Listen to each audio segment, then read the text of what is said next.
You're back with another one. This time we got top 10 underappreciated anime you need to watch by VinnyTube. And this is number 13 out of 163 on the playlist. So, or was number 13. Go ahead and remove that right now. So yeah, make sure y'all like the video, comment, subscribe, and let's get to it.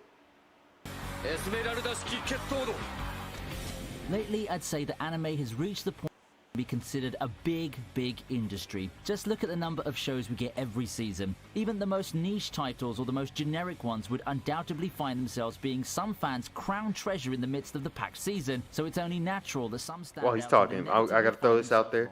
I just finished my Fate Heaven's Feel 3 review / reaction, and it's coming out tomorrow. I gotta edit it.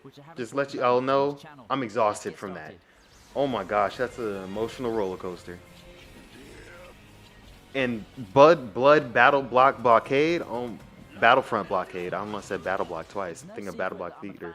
Great. Fantasy genre featuring superpowered teens. You guys might be familiar with this genre thanks to some nice anime like The Index, So vibey. and a bit more recently, Bungo Stray Dogs and Noragami. In the midst of all the great shows in the spring 2015 season is Blood Blockade Battlefront. Considering that this is the season Soma, Hachiman and Bell made their debuts, Nisekoi Waifu Wars were in full swing and UBW finished off with a bang. It's not too hard to get lost in the shuffle. Not helping things is that despite being a show with a colourful cast blessed with interesting abilities, this series revolving around Leonardo Watch and his extraordinary experiences in Hell Salem's Lot ends up being a mostly episodic mishmash of adventures. I still think the show is quite nifty and definitely no slouch in terms of style. The episodic feel might not be for everyone, but I didn't feel bored watching it and eagerly look forward to the next episode when it was airing. In the end though, I think that despite some people's opinions of Blood Blockade Battlefront being a style over substance show thanks to its episodic nature, it ultimately holds up and is a fun way to get yourself lost in some good old anime fun. The characters are fun and the art and the action are all enjoyable enough for the show to be one of the better popcorn series right around the middle of the decade.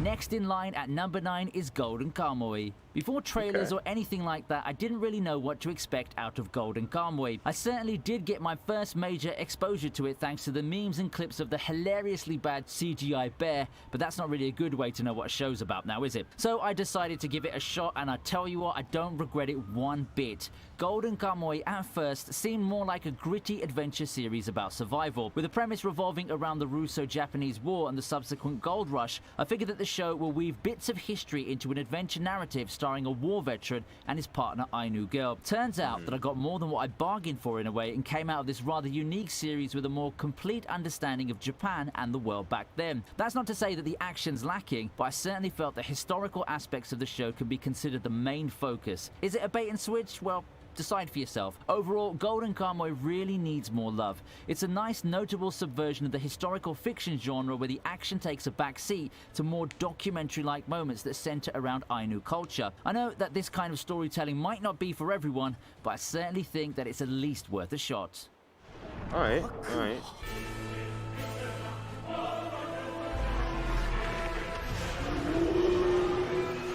Cygames fans, especially those keeping their wallets thing and testing the never-ending gamble of the gacha with Granblue Fantasy and Shadowverse, might recognize a lot of familiar faces here. You see, Cygames has this habit of somewhat remaking and reorienting characters in their IP with their various franchises, which explains the sense of deja vu brought about by their first crack at an animated tie into one of their mobile games. Before hitting big internationally with GBF and Shadowverse, Cygame had this mobile game called Rage of Bahamut, and its animated tie is probably one of the more... I thought he was about to say Raid Shadow Legends. I was about to lose my mind. I was like, ain't no way.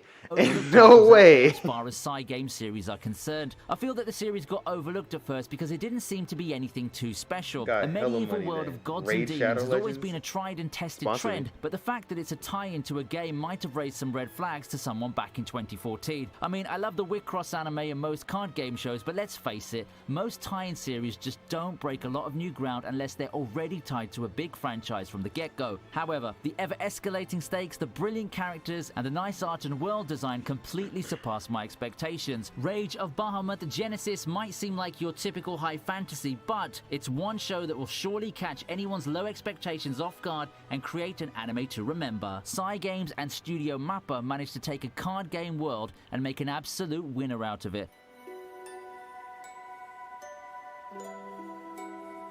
Okay, so far I've only heard of one of these.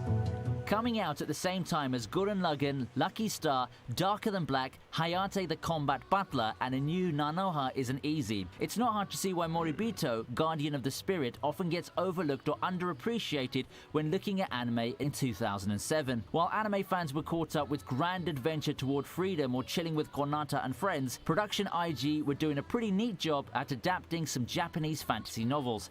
Enter Moribito, Guardian of the Spirit. This looks kinda the cool, anime though, I'm not gonna adaptation lie. of the first book in the Moribito series that tells the story of the wandering warrior Balsa. In the series, Balsa's been tasked with protecting Chagum. Together, the two go on a journey across a great land that has obvious influences owing to Indochina. Sounds familiar? Well, it should do. In spite of the seemingly standard premise, Moribito more than makes up for it in terms of execution and character development. The art's also an extremely strong suit, with palettes resembling those you'd often see in theatrical productions. If you enjoy stuff like Sword of the Stranger or Rurouni Kenshin, Moribito might be to your liking. It may have been overlooked for over a decade, but I think the Moribito is a prime example of gems that you can find if you just dig hard enough. This is definitely something worth a watch then. Moribito? Good to know, good to know.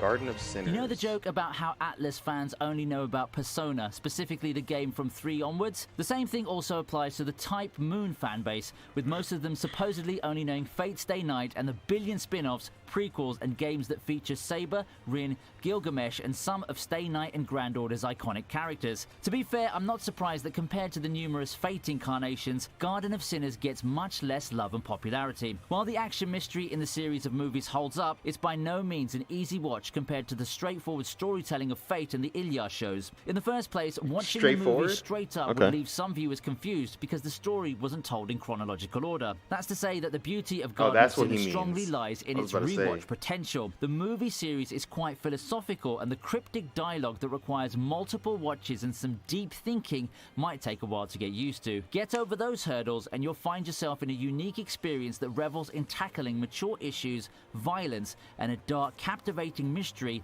that looks as good as it can get in anime cinema.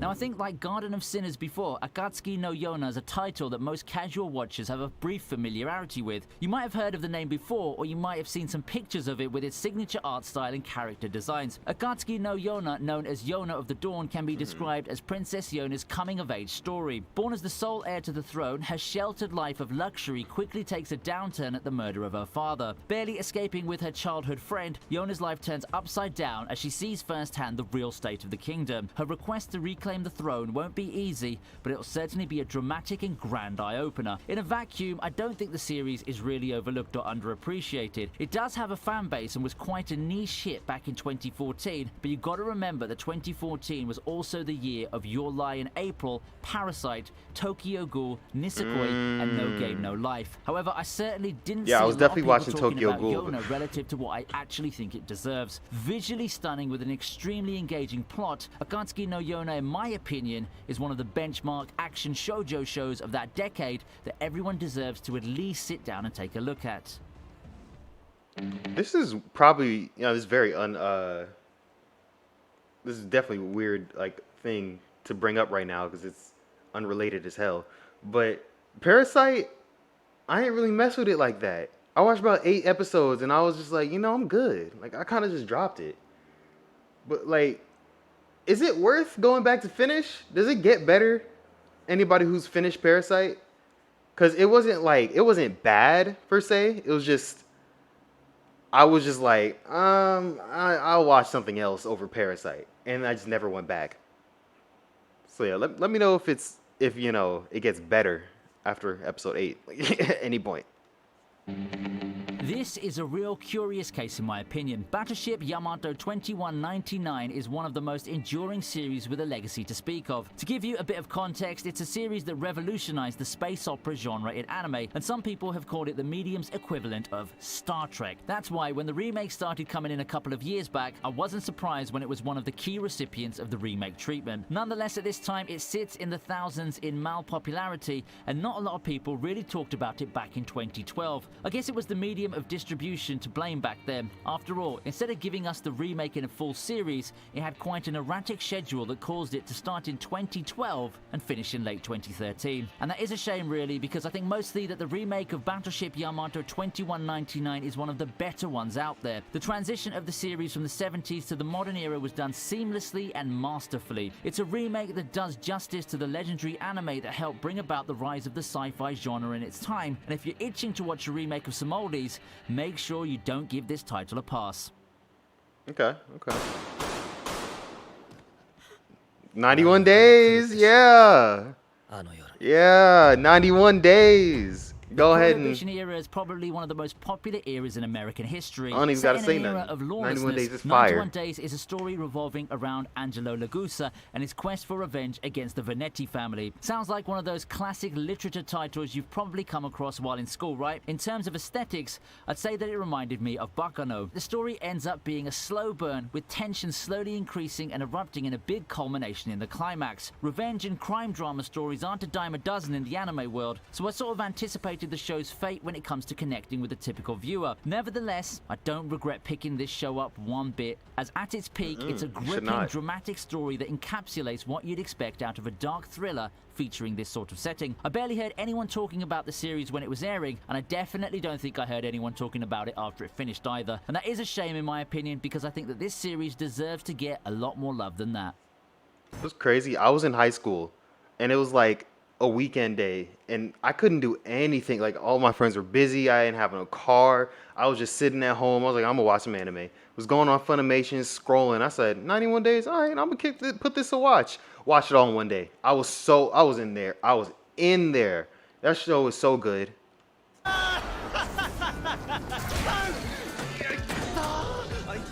Oh, this is the one with the the mobster who's being held for his 2018 life. was a year of hard hitters, and among the series introduced during that year, Hina Matsuri is by far one of the funniest ones out there. The story of Nita's misadventures with Hina got quite a bit of traction when it aired a couple of years back, but I think the popularity it got was a bit less than what it actually deserved. Given how funny the show is and how witty it is as a comedy, I think that Hina Matsuri is a show that would be great to recommend to anyone who craves some quick laughs. The show's extremely strong in terms of writing its characters and their quirks. The jokes come out of left field and would leave anyone in stitches for hours on end. Comedy, character reactions, directions, and timing all come together to make this one of the best comedies of the year. I think that the show deserves more love than it got from the general community. And actually, now that I think about it, it was probably one of my favorite non-sequel animes of 2018. If you love comedy anime, please do yourself a favor and watch it. It will be the best decision of your life. 檻の中の地獄の釜の底で壮絶な日々を戦い抜いた7人の男たちがいた。彼らを支えていたのは根性と絆だった。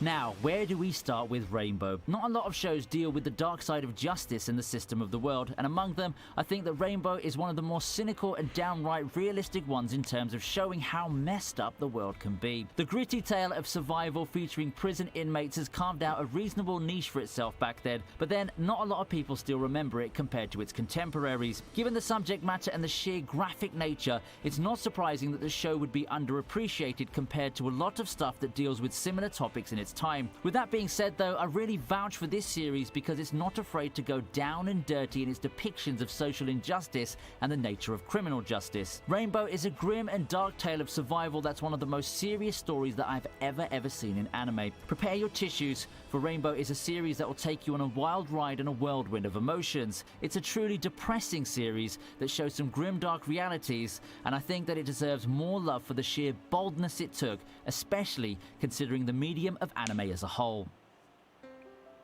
You know, that's actually rare to see a show about prison. I've only seen 2 anime about prison. And Prison School, which I do not recommend. I'm be honest with you, I do not recommend that unless you horny as hell. Alright? So just know, bro, what you getting yourself into. It's kind of funny. It is kind of funny, but it's also just like, bro, what am I watching? Like, I could be watching something else, but it's up to you. That's how you feel. And the one with The dude with the squeaky voice. I could not even. I couldn't stand him. Um. Dang, I'm forgetting the name. I'm gonna just look it up real quick. I'm a prison anime. Not that.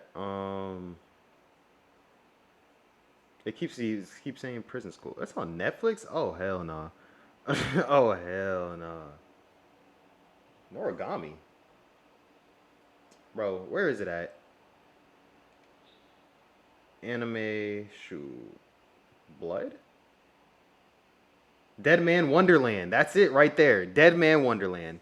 Yeah, I hated that. I hate because I watched that in dub. That was the first time because normally no, I'm a dub watcher, and I'm like dub's not that bad, you know, because like I watched Naruto dubs, like that's not that bad. I watched like One Piece dub from the jump, not that bad. Death Note dub, it was pretty good. Full Metal dub, yeah, it was like early anime days. And then I watched this, and my ears were bleeding from him right there, main character. I don't know if my face cam's covering that, so ooh, ooh, yeah, full screen. That's right. Face cam covering that. I was doing this. It showed full screen because I had hotkeys set up from the movie review. Go ahead and take those off. Either way, right here, this this character right here, still probably blocking my face. Hate him. Hate his guts. Sounds disgusting. Shoot, man, Wonderland.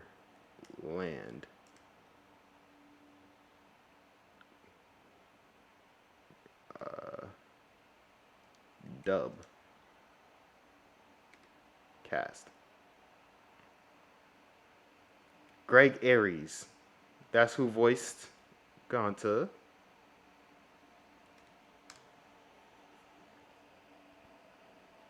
Yeah, his voice was gross. Like I need to see who he was who else he voiced real quick. Y'all gonna load IMDb? I know he voiced somebody in Full Metal, but it was like a side character who was supposed to be annoying. So that like but he was the main character and it's like, bro, why are you the main character of this? Man, why'd I click that?